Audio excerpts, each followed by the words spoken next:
Crypto, comment se préparer au bull run avec la rotation des capitaux?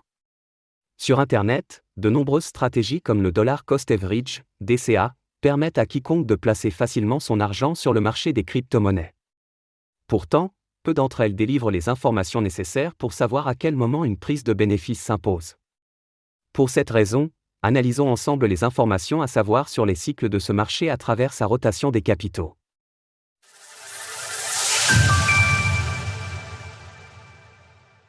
Connaître les différentes phases d'un bull run. Lorsque le marché des crypto-monnaies connaît une tendance haussière sur le long terme, il est primordial de réfléchir à la stratégie à adopter pour prendre des bénéfices. C'est ainsi que certains investisseurs choisissent d'appuyer leur plan d'investissement sur la rotation des capitaux. Dans l'univers de la blockchain, la rotation des capitaux désigne un phénomène qui apparaît à chaque cycle du marché. Pour rappel, ce cycle s'étend généralement sur 4 ans et est rythmé par le halving du Bitcoin, BTC. Chaque cycle est caractérisé par 3 périodes, une phase haussière, surnommée bull run, une phase baissière, qualifiée de bear market, ainsi qu'une phase de temporisation. Depuis sa création, le Bitcoin a toujours été le leader des crypto-monnaies. À chaque cycle, le cours du BTC entame une phase haussière environ 1 an avant son halving, pendant que les altcoins continuent de chuter. Ainsi, dans le cadre de la rotation des capitaux, le roi des crypto-monnaies est le premier actif à surperformer le marché.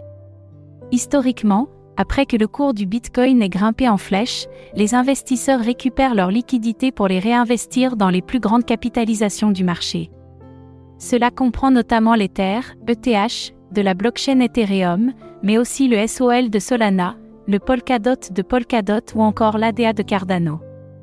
C'est ainsi que durant l'automne 2023, ces actifs ont surperformé le marché avec des performances allant de plus 50% à plus 500% avant même que le bull run ne soit lancé grâce à l'engouement autour des ETF Bitcoin Spot. Ce sont principalement les tokens natifs des blockchains et ceux des principales applications décentralisées qui ont profité de cette hausse. Ensuite, à partir du moment où la dominance du Bitcoin commence à chuter, les capitaux des investisseurs sont redirigés vers les altcoins ayant une plus faible capitalisation. Ces derniers connaissent une hausse plus courte, mais aussi plus intense.